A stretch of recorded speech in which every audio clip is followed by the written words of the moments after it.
Hello guys, welcome to লুপাস unique world. আর গত 12 জুন 2025 দুপুর 1:30 আহমেদাবাদে কিছু এমন হয়েছিল যেটা দেখে পুরো দেশে মাতম ফেলে দিয়েছে। এয়ার ইন্ডিয়ার সেই বিমানটি টেক অফ করতে করতে ক্র্যাশ হয়ে যায়।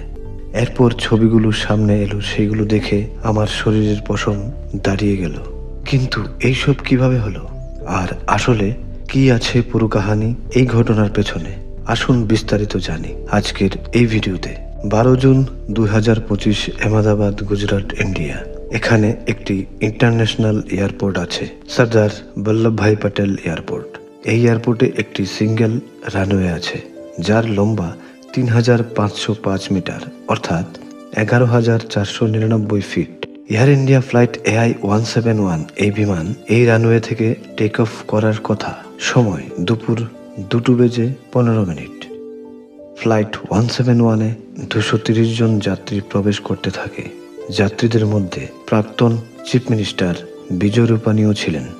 এই 230 জন প্যাসেঞ্জার থেকে 11 জন বাচ্চাও ছিল, আর দুটি বাচ্চা 2 বছরের থেকেও বয়স কম ছিল। ধীরে ধীরে সব যাত্রী প্লেনের ভিতরে যার যার সিটে বসে গেলেন। এই প্যাসেঞ্জার ছাড়া 2 জন পাইলট এবং 10 জন ক্রু মেম্বার ছিল। এই air India 171 বিমানটিকে captain Sumit Sabharwal এবং ফার্স্ট অফিসার ক্যাপ্টেন ক্লিভ কুন্দর উড়ানোর কথা ছিল। দ্যাট মিন্স প্লেনে সর্বমোট 242 জন লোক উঠে গেলেন। সূর্যের কড়া তাপের মধ্যে প্রায় 35 থেকে 40 ডিগ্রি সেলসিয়াস, আর গ্রাউন্ড স্টপ প্যাসেঞ্জারের লাগেজগুলোকে কার্গো হোল্ডে দিচ্ছিল। সব ইন্সপেকশনের পর এয়ার ট্রাফিক কন্ট্রোল প্লেনটাকে রানওয়ে 23C থেকে টেক অফ করার জন্য পারমিশন দিয়ে দিল। এরপর প্লেনকে আস্তে আস্তে পুশব্যাক করে রানওয়ের কাছে রেডি করে দেওয়া হলো। এরপরই রানওয়ের দিকে প্লেনটা বেরিয়ে গেল। দেখতে দেখতে খুব তেজ গতিতে রানওয়ে ছেড়ে হাওয়াতে উঠতে শুরু করে এবং ধীরে ধীরে প্লেনের অ্যাটিটিউড গেইন করতে শুরু করে দেয়। 400 ফিট, 500 ফিট, তখন প্লেনে কিছু গোলমাল হয়ে গেল। এই প্লেন উপরে ওঠার বদলে নিচের দিকে পড়তে থাকে। কিন্তু কেন এবং কিভাবে, এইসব কারোর জানাই ছিল না।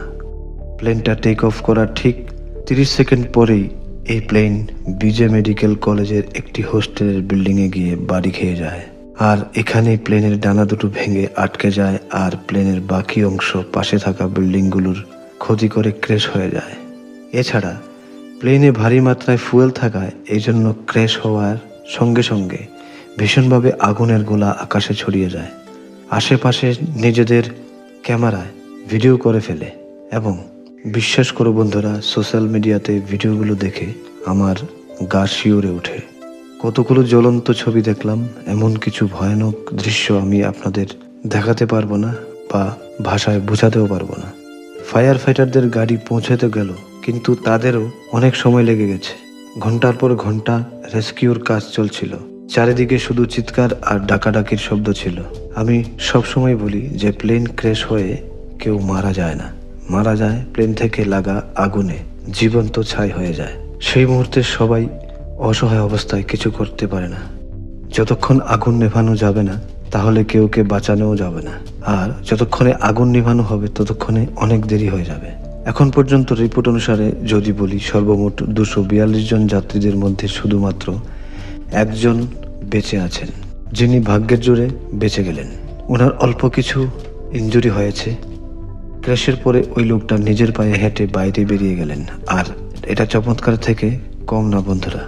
যেই মুহূর্তে আমি এই ভিডিওটা বানাচ্ছিলাম তখন পর্যন্ত একজন লোক বেঁচে যাওয়ার খবরটা জানা গেছে, আর বিল্ডিংয়ের লোকদের নিয়ে মোট 269 জন এই পৃথিবী ছেড়ে চলে গেছেন। প্লেন ছাড়া গ্রাউন্ডে 28 জন লোক মারা গেছেন খবর অনুযায়ী। এটা এয়ার ইন্ডিয়া বোয়িং AI-171-এর প্রথম দুর্ঘটনা হয়েছে যেখানে পুরোপুরি প্লেনটা ধ্বংসস্তূপ হয়ে বরবাদ হয়ে গেল। আমি প্রার্থনা করছি যে দুর্ঘটনায় মারা যাওয়া সব লোকের আত্মার শান্তি যাতে হয়। কথা হলো গ্রাউন্ডের ড্যামেজের, তো প্লেন একটি মেডিকেল কলেজের হোস্টেলের বিল্ডিংয়ের সঙ্গে গিয়ে বাড়ি খায়। এতে অন্যান্য বিল্ডিংয়েরও ক্ষতি হয়ে যায়। আর যেমনভাবে সেই এলাকায় আগুন লাগে, একটা ছোট টুকরো থাকেনি। এখন পর্যন্ত খবর 269 বডি রিকভার করা হয়ে গেছে।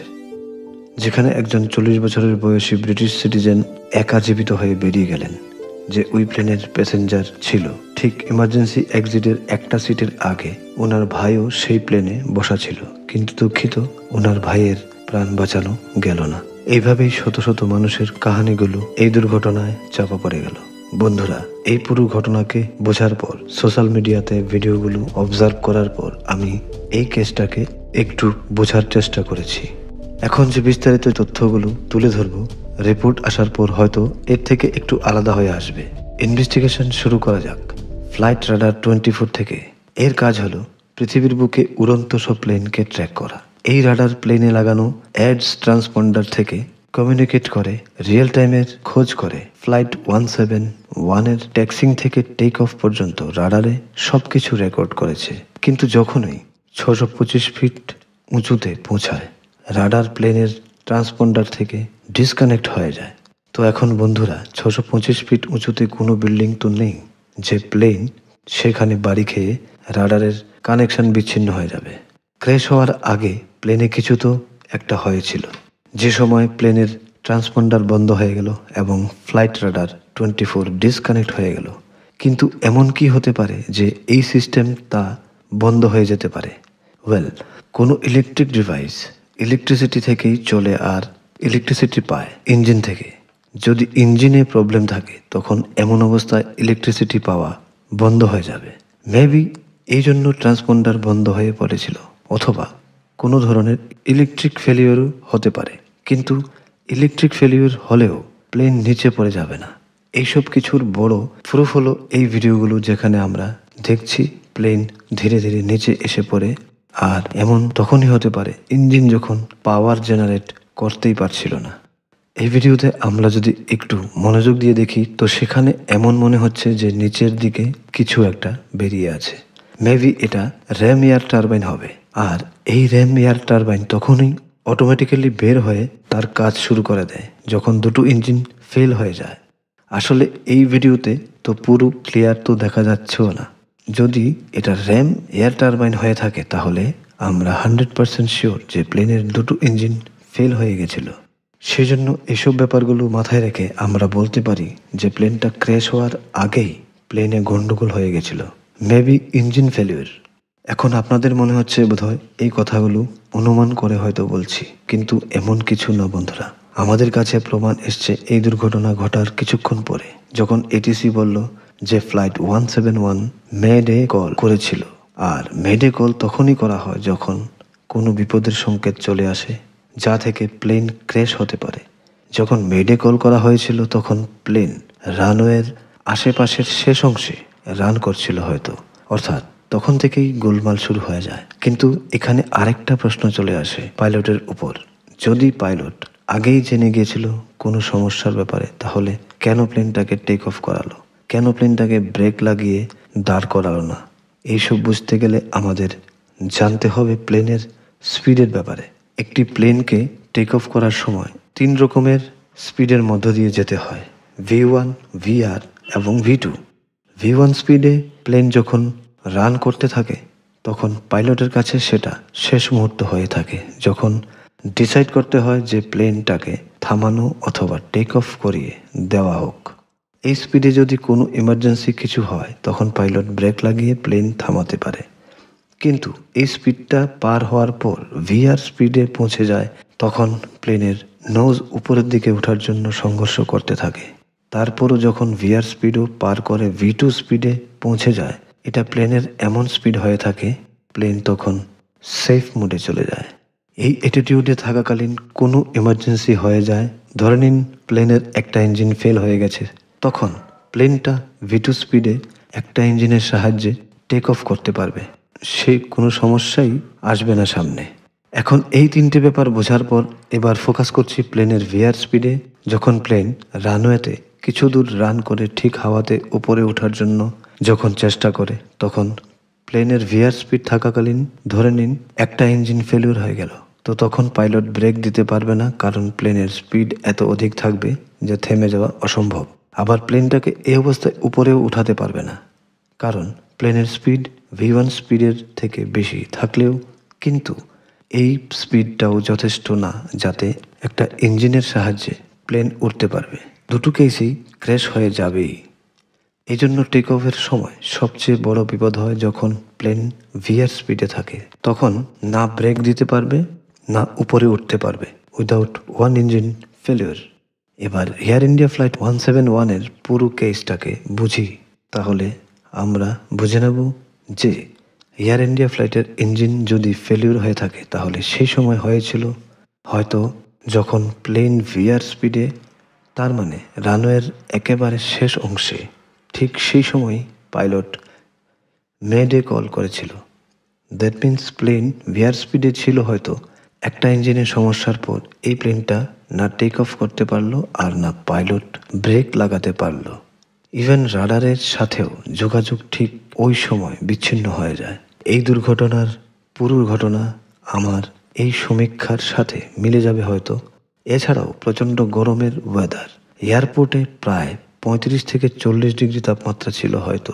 এতক্ষণ প্লেন রোদের তাপে দাঁড়িয়ে থাকতে থাকতে প্লেনের ফুয়েল ট্যাঙ্কের ফুয়েলের টেম্পারেচারও অনেকটা বেড়ে গিয়েছিল হয়তো। সেই কারণে হয়তো আগুন লাগতে একটু দেরি হয়নি প্লেনটাতে। এছাড়া এই ভিডিওগুলোতে আরও অনেক ডিটেলস নজরে আসে, আর এই ডিটেলসের কনফার্মেশন ইনভেস্টিগেশনের পরেই হতে পারে। যেমন টেক অফের সময় আমরা যদি প্লেনের উইংসের দিকে লক্ষ্য করি তাহলে দেখা যাবে যে ফ্ল্যাপে 0-তে সেট করে রেখেছে, যেটা নর্মালি 1 or 2-এ সেট থাকে। আহমেদাবাদের রানওয়ে 11,000 ফিট থেকেও বেশি ছিল। দ্যাট মিন্স রানওয়ের দৈর্ঘ্য যথেষ্ট ছিল। এত বড় রানওয়েতে কম ফ্ল্যাপে প্লেন উড়ানো সম্ভব। কিন্তু ইন্টারনেটে যে ভাইরাল হচ্ছে এই ভিডিওটা কোনো মনিটরের স্ক্রিন থেকে রেকর্ড করা হয়েছে। এই জন্য প্লেনের ফ্ল্যাপ ঠিকভাবে দেখা যাচ্ছে না। হতে পারে ফ্ল্যাপ মিনিমাম অথবা 0-তে, কিন্তু টেক অফের সময় ফ্ল্যাপ 0-তে থাকলে তখন ককপিটে একটি অ্যালার্ম বাজতে থাকে। এই জন্য আমার মনে হয় না পাইলট ফ্ল্যাপ 0 রেখে টেক অফ করেছিল। একটা শকিং ডিটেইল দেখতে পাওয়া যাচ্ছে। লাগাতার প্লেনের স্পিড কম হয়ে যাচ্ছিল। এই সময় পাইলট ল্যান্ডিং গিয়ার নিচেই রেখে দিয়েছে। আসলে এটাকে উপরে তুলে নিলেও এমনভাবে পড়ে যেত না, প্লেনটা বেঁচে যেত। এমন কেসে পাইলট হয়তো প্যানিক হয়ে গেছিল। ককপিটের অ্যালার্মের শব্দে ল্যান্ডিং গিয়ারের দিকে নজর দেয়নি। এখন দেখার ব্যাপার হচ্ছে ইঞ্জিনে কোনো সমস্যা যদি হয়ে থাকে তাহলে কিভাবে হলো, কেন হলো। আসলে আই উইটনেসদের বক্তব্য অনুযায়ী টেক অফের সময় মাল্টিপল এক্সপ্লোশন এর শব্দ শোনা গেছে, আর এই সময় ইঞ্জিনেও ধোঁয়ার দৃশ্য নোটিস করতে পেরেছে। মেবি এটা বার্জ স্ট্রাইকও হতে পারে, অথবা ইঞ্জিনে কোনো টেকনিক্যাল গন্ডগোলও হতে পারে। বন্ধুরা, পুরো ঘটনাটা আপনারা হয়তো বুঝতে পেরেছেন। এখনও আরও কিছু জানার বাকি রয়ে গেছে। এবছরের শেষের মধ্যে যখন এই কেসের ডিটেলস রিপোর্ট ইনভেস্টিগেশনের পর চলে আসবে তখন আর একটা ভিডিও বানিয়ে বিস্তারিত বলতে পারবো। কারণ ব্ল্যাক বক্স রিকভারি করা হয়ে গেছে, তাতে রিপোর্ট আসতে একটু সময় লাগবে। তখন চর্চা করা যাবে এই দুর্ঘটনার কারণ। আজকের জন্য ভিডিওটা এতটুকুই করা সম্ভব হয়েছে। এই তথ্যগুলো যদি আপনাদের ভালো লেগে থাকে তাহলে আমার এই চ্যানেলটা সাবস্ক্রাইব করে দিন এবং কমেন্টে আপনার মতামত দিয়ে দিন। ধন্যবাদ। ভালো থাকবেন, সুস্থ থাকবেন, আমাদের সাথে যুক্ত থাকার জন্য সঙ্গে থাকবেন।